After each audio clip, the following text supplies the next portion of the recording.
एक बार भगवान देवर्षि नारद जी से वार्ता कर रहे थे तो विनोद में कहा कि जो गृहस्थी में मेरा भजन करता है उसे मैं विशेष महत्व देता हूँ। देवर्षि नारद जी ने कहा, प्रभु विरक्त पूरे जीवन जलता रहता है, कोई मनोरंजन नहीं, कोई मन से संसार के भोगों का त्याग करके भगवान में लगाना, कोई मन को भोगों में नहीं, बड़ा कष्टमय जीवन है ये, बड़ा कष्टमय जीवन तपस्वी का। ईमानदारी से अगर चला जाए, बेईमानी से चला जाए तो बात अलग है कि अपना मनमानी करो, लेकिन अगर ईमानदारी से चला जाए तो बड़ा कष्टमय जीवन है। केवल भगवदानंद, संसार के आनंद का त्याग करते हुए चलना होता है। तो देवर्षि नारद जी ने कहा, गृहस्थ भक्त को आप प्राथमिकता क्यों देते हैं? तो उनका देवर्षि नारद जी से एक काम करोगे? भगवान ने एकदम बात घुमा दी, एक कटोरे में घी भर करके दिया और कहा, मेरे आसन की परिक्रमा लगाओ, एक सुदर्शन चक्र हमारा पीछे चलेगा, एक बूंद भी नहीं गिरना चाहिए। भगवद आज्ञा। बोले कितनी बार नारायण नारायण कहा? बोले नारायण नारायण। पूरी चित्त वृत्ति इस कटोरे में लगी थी कि एक बूंद घी गिरा तो सुदर्शन चक्र पीछे है। बोले एक कटोरे के घी ने तुम्हारी भगवत स्मृति अपहरण कर ली और उनके लड़का बच्चा रिश्तेदार नातेदार न जाने कितने कार्य, और वो सब कार्य करते हुए यदि मेरा भजन करता है तो वो मेरा सर्वश्रेष्ठ भक्त है।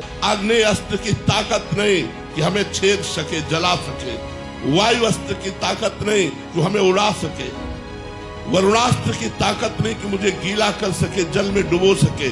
मैं अविनाशी हूँ, शरीर विनाशी है, ये मरेगा, मैं अमर हूँ।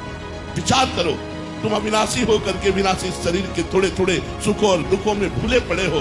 जागो, अपने स्वरूप को जगाओ कि हमारा भी शरीर पांच भौतिक है, हम भी मनुष्य हैं, लेकिन भगवान का आश्रय लिए हैं। राधा नाम जब करते हैं तो दहाड़ते रहते हैं, कोई परेशानी नहीं, बिल्कुल कोई दुख नहीं, कोई चिंता नहीं, कोई शोक नहीं। हर समय हमारे अंदर एक नया जोश रहता है, वो जोश तुम भी भरो। अविनाशी के बच्चा हो, जरा से दुख में बिल्ल आ गए, जरा से सुख में फूल के अहंकार से युक्त हो गए। ये नहीं कि चाहे जितना सुख आवे अहंकार ना आवे, और चाहे जितना दुख आवे हम कभी शोक से उदास ना हो जाएं, हम रौंदते हुए दुख को चले, क्योंकि भगवान के बच्चा हो।